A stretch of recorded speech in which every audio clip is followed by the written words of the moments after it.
I woke up on the entire left side of my bed with a long trail of blood. I've scanned my whole body and there are no wounds anywhere, so I called the police. Let me just start by saying that I am a man, and so I don't get a period. I have been living on my own in Amsterdam for a while now. It's a nice little room in the attic. It's old, nice, and feels very cozy. I don't live in a dorm, but I live with an older lady who has 2 cats. I'm allergic myself, so when those cats come this way I chase them out the door. Now I have a problem. A few days ago I woke up with clothes on, my closet turned over, and clothes on the floor. Poop. Sleepwalking can happen. Now things are getting a little weird. On the entire left side of my double bed, from head to toe, there's a long trail of blood, as if something bloody has been running over it. This can't be the cats because they don't come into my room at night, and it also seems unlikely to me that an injured animal has been walking there because if something bleeds that much it should be visible somewhere else in the room, right? It also seemed unlikely to me that I myself bled a vertical trail in my sleep, but I didn't think anything else of it. I cleaned it up and that was that. But, this morning, a few days later, I woke up, blood everywhere again on that side of the bed. And with blood everywhere, I really mean a trail you can't miss. And the smell. I woke up because of the smell and not even my alarm clock. 6:30. I went to ask the housewife what she thought this could be. She smiled for a moment and said maybe your room is haunted. Well, that didn't make it better. I'm now sitting in the bathroom scrubbing that sheet again and trying not to throw up. I don't know what's going on here, but could this be a weird hazing problem? And by that,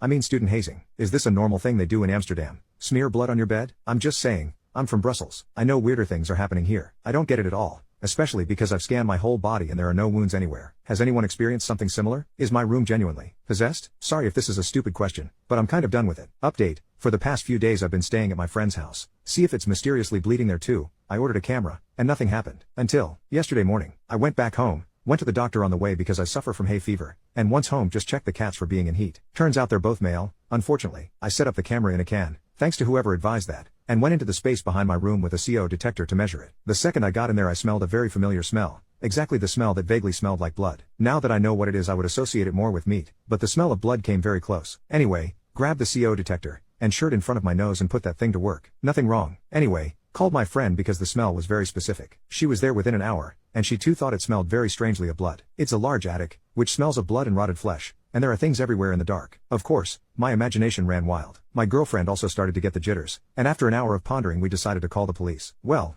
they showed up on my doorstep after 4 hours, and together we went upstairs. The police also smelled the odor, and it was so convincing that some other special agents were called in before they went up into the attic. Very long story short, after a long wait and search they didn't find a body, but they did find mold all over the wall against my room, under the baseboards, in the roof, black mold everywhere. Immediately relieved that my landlord wasn't a murderer, but black mold isn't a fun joke either. In the meantime, I've moved all my stuff and am temporarily living with my girlfriend until the problem is solved. Even then, I don't know if I'll go back, because the landlord wasn't very happy that I kind of suspected her of unalive. But that's another story. It's funny because as the doctor said when I came in with my hay fever, it's remarkable that you're suffering from it now. He was right. The itchy eyes, the nosebleed in my sleep, yes it turned out to be a nosebleed, the sleepwalking, the tired days, everything in place. End of story.